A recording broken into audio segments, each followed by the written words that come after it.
ايه رأيكم النهاردة نعمل رز بالخضار ولكن بطريقة جديدة ان شاء الله تنال اعجابكم مع الفراخ المشوية. ولكن النهاردة مش هنقدم الفراخ المشوية لان موجودة على القناة عندكم اكتر من طريقة للفراخ اللي انا عاملاها دي وهتعجبكم بإذن الله. الرز اللي هنعمله النهاردة رز بالخضار بيكون مميز وهنحط فيه تكات بتاعتنا اللي انتوا عارفينها وان شاء الله ينال اعجابكم. يلا بينا مع بعض نعمل الرز بالخضار. اول حاجه بجيب بصله ببدا ان انا اقطعها او ابشرها. بضيف عليها فصين من الثوم مع معلقه من الزيت ومعلقه من الزبده او السمنه. وبضيف عليها البهارات اللي انا حباها بهارات اللي هي مشكله. بضيف ملح وفلفل وكمون وكزبره ناشفه وابدا اشوحها كويس جدا مع كميه الدهون اللي انا حطاها. ياخد اللون الذهبي ببدا اضيف له الخضار.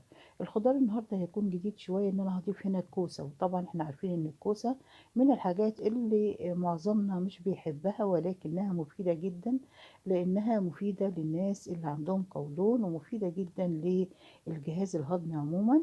ببدأ أشوحها مع الجزر والبسلة والجزر. ممكن أجيب كيس اللي هو الكيس المجمد وأضيفه على الكوسة وأبدأ أشوحه مع البصل لحد لما بياخد اللون الذهبي لمدة 5 دقايق بس.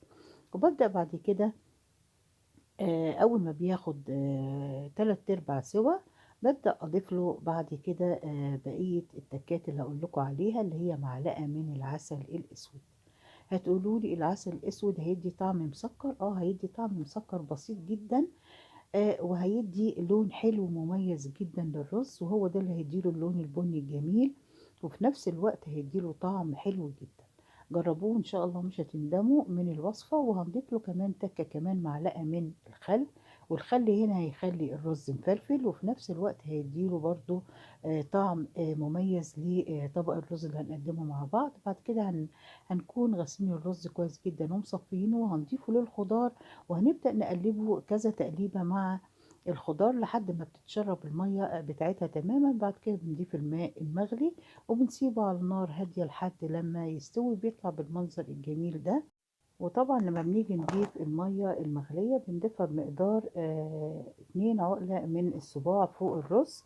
وبنبدأ نعلي النار عليه لحد لما يتشرب الرز، وبعد كده نهدي النار عليه وبيطلع بالمنظر الجميل ده. أتمنى فيديو النهاردة يكون عجبكم ونال